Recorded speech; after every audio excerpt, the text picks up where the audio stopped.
अर्थसंकल्पात भाजपच्या मंत्र्याच्या विभागाला अधिक निधी, दादांची राष्ट्रवादी दुसऱ्या तर शिंदेंची शिवसेना तिसऱ्या नंबरवर निधी वाटपात समतोल नसल्यानं धुसफूस पाडण्याची चिन्ह। अर्थसंकल्पात एकनाथ शिंदेंनी सुरू केलेल्या योजनेमध्ये 0 रुपयांची तरतूद, आनंदाचा शिधा, वयोश्री, तीर्थदर्शन आणि शिवभोजन योजनांना निधीच नाही। शिंदेंच्या योजना बंद केल्याचा विरोधकांचा आरोप। बीडनंतर लातूर शहरामध्ये गुंडांची दहशत, 5 जमावांकडून एका युवकाला भर रस्त्यामध्ये अमानुष मारहाण। व्हिडिओ व्हायरल झाल्यानंतर 5ही गुंडांना अटक, पोलिसांनी आरोपींची धिंडही काढली। पुण्याच्या शास्त्रीनगरमधील अश्लील कृत्य प्रकरण, गौरव आहुजाला 14 दिवसांची न्यायालयीन कोठडी, गौरवची येरवडा कारागृहात रवानगी होणार।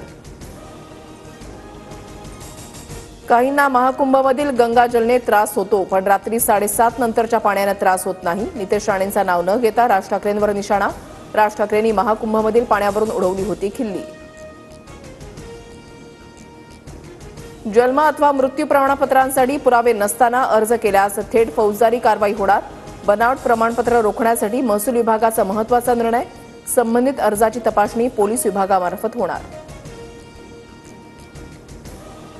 पुण्यातील सिंहगड संस्थेला महानगरपालिकेचा दणका, 345 कोटींची थकबाकी थकवल्यानं एरंडवणे, कोंढवा, वडगावमधील मिळकतीची कार्यालय सील, नोटिशीनंतर ही थकबाकी ठेवल्यानं कारवाईचा बडगा।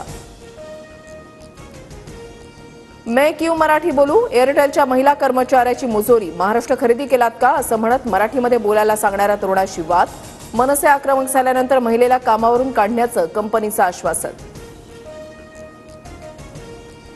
पीओपी मूर्तीवरील बंदी सरकारला अमान्य, मुख्य न्यायाधीशांच्या आदेशाविरोधात सरकार कोर्टामध्ये भूमिका मांडणार, मंत्री आशिष शेलारांचं मूर्तिकारांच्या महासंमेलनामध्ये आश्वासन।